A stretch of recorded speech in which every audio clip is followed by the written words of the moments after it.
guys, and welcome back to my channel. Today I'm going to be talking about a book that I read recently and that was actually published in 2015. It's called How Not to Travel the World by Lauren Juliff.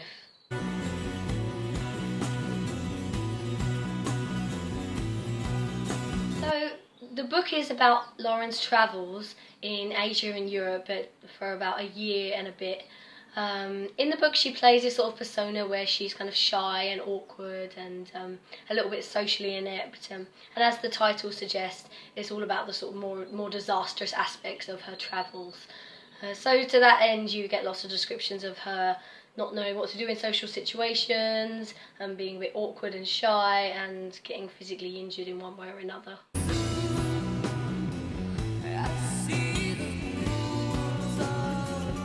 The book has some great details about the places that she visits, including some idiosyncrasies on public transport, cultural attractions and norms, places that you can visit that would be really interesting to anybody that wanted to go to the same places and know what's out there to visit. In terms of writing style, I really love the use of onomatopoeia and conversational scripts that draw the reader into the story and keep them engaged.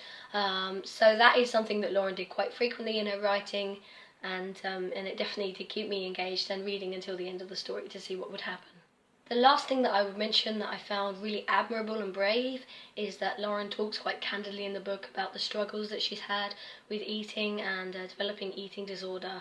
So it doesn't really have too much to do with the theme of travel that the book's based around, but obviously it is her story as well as a travel story, and that is part of her story, and I found that was really brave of her to include.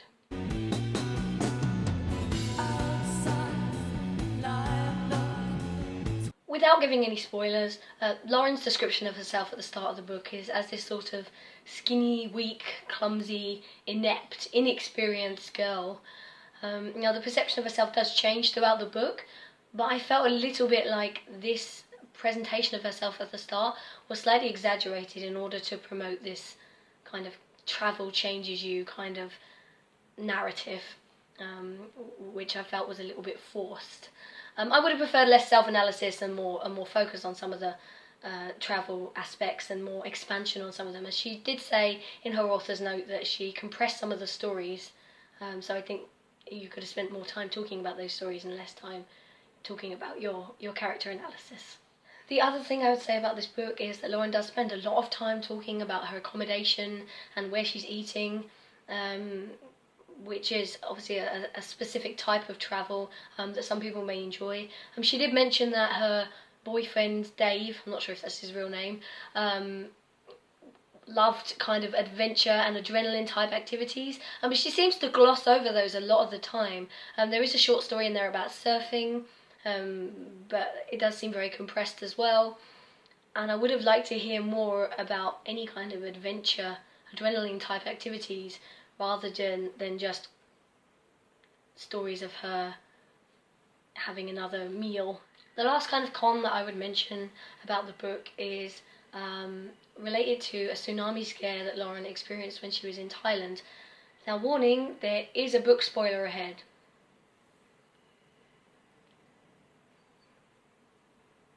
Okay, so basically she was in an airport in Thailand with her boyfriend Dave, and she heard a lot of something over the intercom.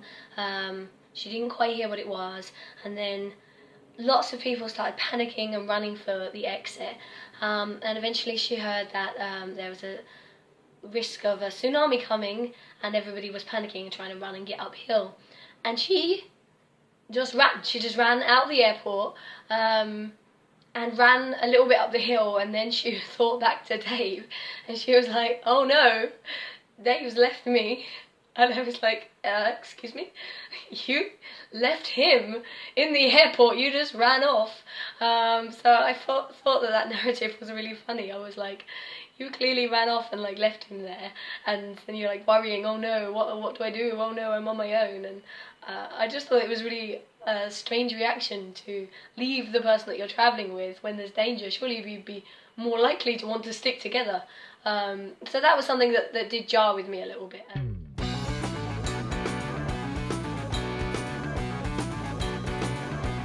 to wrap up, Lauren does have a blog that you can go and read called neverendingfootsteps.com. She blogs on there really frequently, so if that's your style of travel and you really enjoy reading about that and seeing the pictures, you can go to that website and read more about her travels. In conclusion, for what I thought about the book, it was interesting at first, but I got kind of fed up of the unlucky traveller shtick that she kind of pushed all the time. That did get a bit tiring after a little point.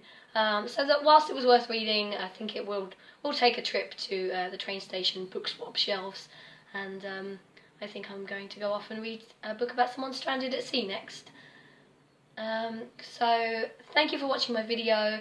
I would love any suggestions for improvement, or any countries that you want to hear any stories about, or any books that you want to hear reviews on, or any other routines for dances that you want to see, because apparently everyone's obsessed with my Sia chandelier dance at my workplace.